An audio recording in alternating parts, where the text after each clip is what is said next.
Informasi lainnya, saudara, 14 nelayan asal ID Aceh Timur yang sempat ditahan pemerintah Myanmar karena dituduh mencuri ikan di wilayah perairan Myanmar akhirnya dipulangkan ke tanah air.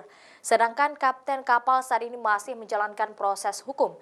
Ke-14 ABK kapal KM Bintang Jasa tersebut dibebaskan karena mendapatkan pengampunan dari pemerintah Myanmar yang selama ini memiliki hubungan baik antar kedua negara.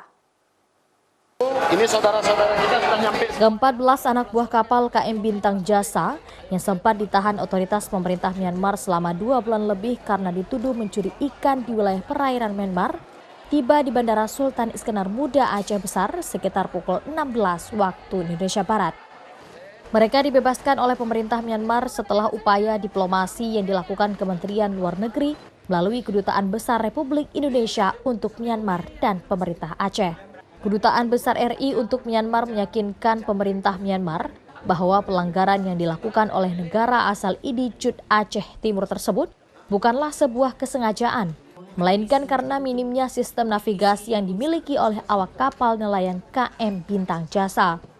Namun proses panjang upaya pembebasan nelayan tersebut akhirnya dipenuhi oleh pemerintah Myanmar yang membebaskan 14 ABK tersebut karena pertimbangan hubungan baik kedua negara.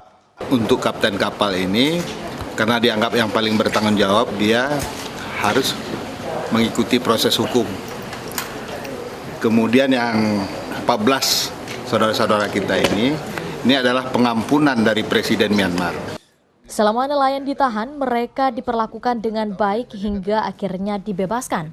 Walaupun kebahagiaan dibebaskan oleh otoritas Myanmar belum sepenuhnya mereka rasakan, karena nahkoda kapal masih ditahan dan akan menjalani proses hukum sesuai Undang-Undang Perikanan yang berlaku di Myanmar. Serta 1 orang nelayan yang meninggal dunia bernama Nurdin akibat melompat ke laut pada saat ditangkap otoritas Myanmar. Dengan personil yang sedikit nggak mungkin merapat ke kapal kita, makanya kita disuruh terjun ke air. Tapi yang meninggal itu karena dia tidak bisa berenang dan dia pun punya lampung, tapi lampung itu lepas di tangan. Diinformasikan sebelumnya ke-14 nelayan yang dibebaskan itu berangkat melaut dari Pelabuhan Perikanan ID Aceh Timur pada tanggal 31 Oktober 2018 lalu dengan menggunakan bot KM Bintang Jasa yang dinahkodai oleh Jamaluddin asal ID Aceh Timur. Namun hingga tanggal 8 November 2018 lalu, pihak keluarga nelayan TNI telah melaporkan kepada Yayasan Panglima Laut Aceh bahwa nelayan ID Aceh tersebut belum kembali. Hingga akhirnya diketahui mereka ditangkap Angkatan Laut Myanmar karena memasuki wilayah Myanmar secara ilegal dan diduga melakukan pencurian ikan. Mustajab, Kompas TV, Banda Aceh.